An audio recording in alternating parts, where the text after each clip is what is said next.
What if the most terrifying UFO stories weren't coming from conspiracy theorists, but from a respected college professor who spent years interviewing people she believed were victims of something deeply unsettling? Dr. Karla Turner didn't start as a UFO believer. She started as a skeptic. But after hundreds of interviews, missing time cases, and disturbing first-hand accounts, she came to a chilling conclusion. Whatever people were encountering, it wasn't friendly. And the deeper she dug, the darker the phenomenon became. In the spring of 1988, Dr. Karla Turner's life was irrevocably altered. The shift began with dreams of missing loved ones, caged dolls, vampires, and worldwide catastrophes. Being a rational person, Karla researched Jungian theory and archetypes in an attempt to better understand her psyche. She was certain the dreams were trying to lead her towards self-improvement, bring her to a better understanding of herself. Perhaps decoding them would lead to a greater understanding of her emotions, foster personal inner growth, or deepen self-awareness, until she dreamed of a UFO. In her dream, Karla was excited by the sight of the object and ran toward it, but it exploded before her, and she recalled being certain the government was responsible for the destruction. After waking from the dream, Karla dropped Jungian theory and archetypes and started reading books by UFO researcher Bud Hopkins and author and alleged abductee Whitley Strieber. Between the spring and the summer of 1988, Karla came to believe that she, her husband, and son were all abductees and had been since their childhoods.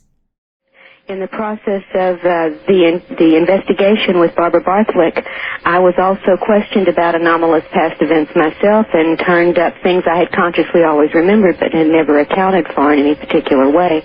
And we began looking into things in my past, and then we began having a series of current encounters, intruders, whatever you would like to call it. People vary on how they feel about it, but we certainly felt intruded upon. And this involved my husband and myself and my son, who lived in a different place. He was a graduate student in college, his fiancée and his roommate. And this was an ongoing series of intense events for well over a year.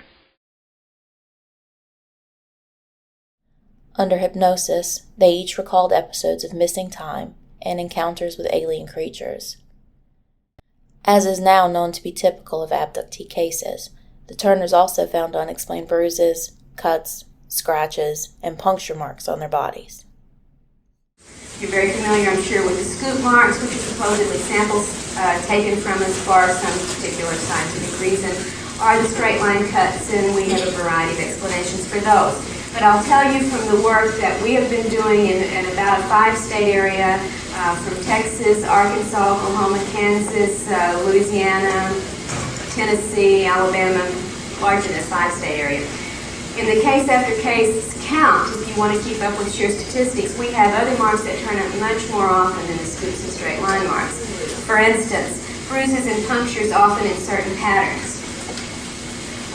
What we've come to call the clamp mark, the set of 3 bruises that seem to be where 3 fingers or 3-pronged something has been clamped, usually on the thigh, or the upper arm of the person as if they had been carried or forcibly held down, and these turn up over and over again. What do we have here? Okay, another set, different set altogether. These are very typical from case to case. We also have the puncture marks, as if an injection has been given, but very often they will be in double sets. We've come to call these the snake bites, 2 little punctures close together in various parts of the body. So these turn up more often in our research than do the scoop marks and the straight line marks. We also have the fun of the claw marks. Now what this has to do with a scientific or objective experimentation, I can't really tell you. This is my husband's back, by the way. On the morning of January 13th, 1989, after an encounter where the handling of this specimen they were coming to examine was a little rough because he didn't want to go. There was also a large triangular patch of rash that did not show up in the photograph that wrapped from the backbone up, that was the baseline, around to the front of the stomach and then up, making the apex of the triangle right under the side of his arm, under his arm. All right, another set. This is, the next two pictures are from the same person. This is the upper part of the young man's thigh where there are gashes that are definitely not surgical incisions. And these marks are taken the photos are taken at least 3 days, it may have been 4, after the event occurred, so they're already quite on the way to healing. And what you aren't able to see are the large welt lines that were still visible to the eye, but not to the camera, that ran from the thigh all the way down to the knee. There were about 6 or 8 of each running down past the V-shaped scratch marks. These were in November of '88. And then we also have what we've come to call a little ET brand, the triangle mark, and they come in a variety of types. Here's one that I had on the morning of November 1st, 1988, a triangle of punctures into the neck area over a vein area. Triangle bruise patterns also turn up. This one on the back of the calf. And these lines that you see that are sort of light rays coming out, those are just reflections from the lighting when the slide was taken. They're not really on the body, but you will see the 3 white balls that make a triangle down toward the bottom of one of those lines. That's a permanent mark. A red triangle, again, the photos are so much more clear than the slides, I have to apologize. A red triangle mark on my husband's leg. Within the red triangle are 3 white balls.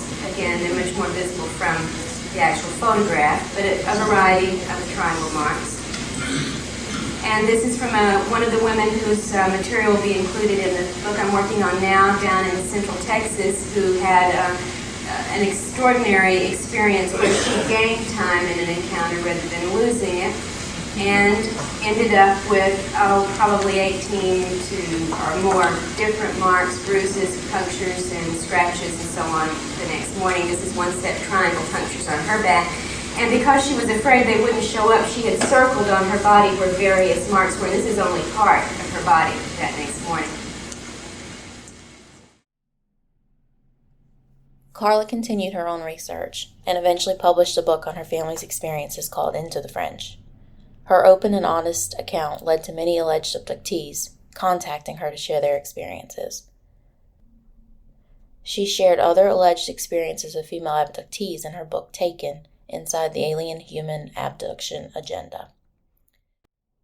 Within the field of ufology, there are more questions than answers, but Karla came to 10 horrifying conclusions that she was comfortable calling facts.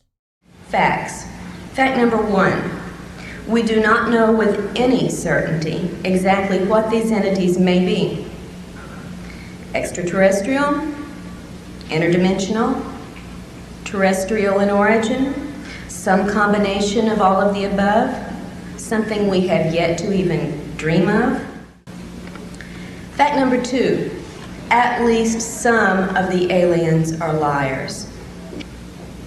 Fact number 3, in encounters, the human's perceptions are controlled, as are the human's conscious memories. Fact number 5, given all that I've said so far, it is effectively a fact that abductees like myself and so many of you, while we report our experiences honestly and sincerely, we are really reporting alien-controlled information to the research community.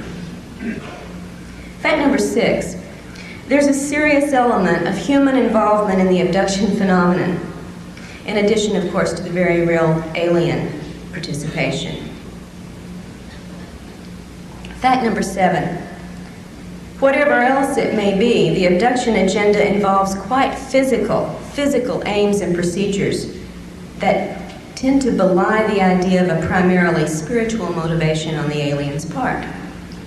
And much of what we see in these procedures goes well beyond the alleged aim of a crossbreeding program. If you think the aliens are only interested in making hybrid babies, then I invite you to figure out what these following procedures have to do with the process.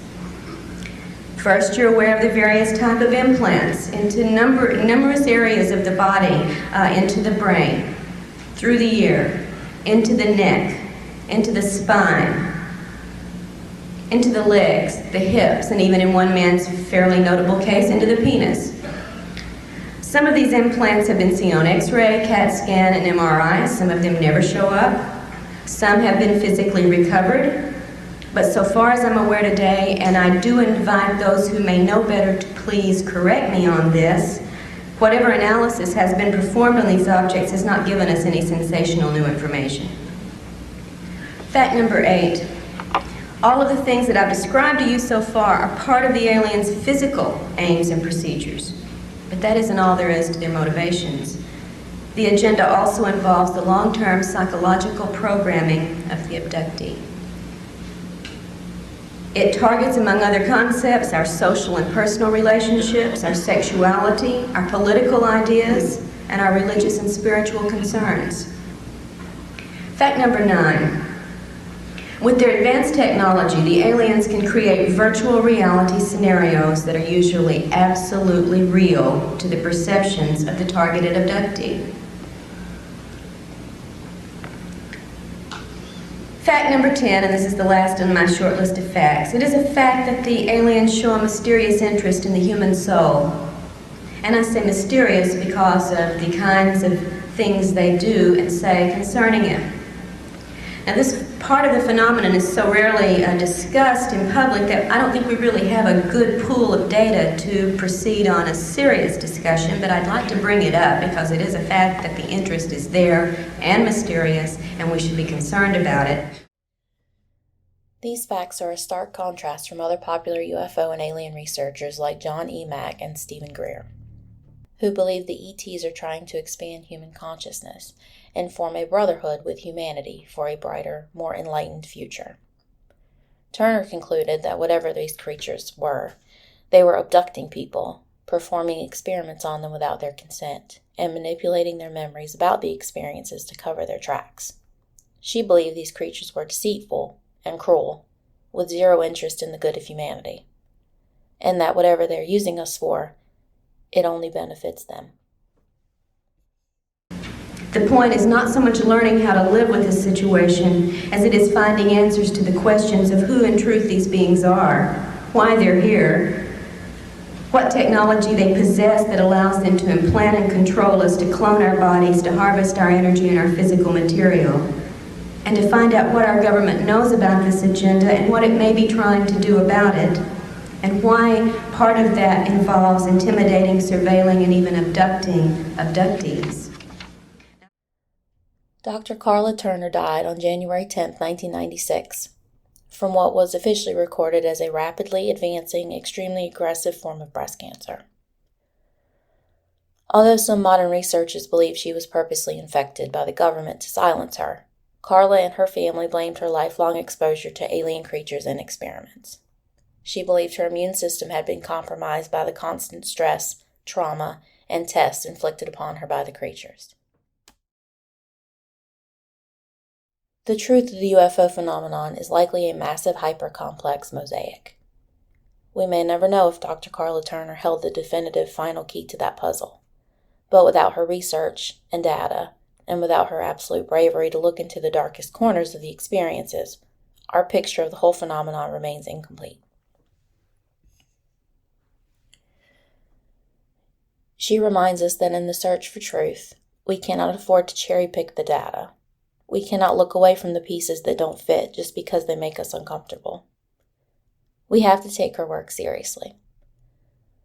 We have to include it in the grand calculus of the unknown. Because whatever is out there, it demands nothing less than our full, uncensored attention. Dr. Karla Turner dared to look into the absolute darkest corner of the unknown. My question for you is, are you willing to look there too? Or is the comfort of a neat, sterile universe worth leaving the picture incomplete? Let me know in the comments below. Developed in the dark, revealed in the light, I'm the developer, and the frame is now yours. See you for the next roll.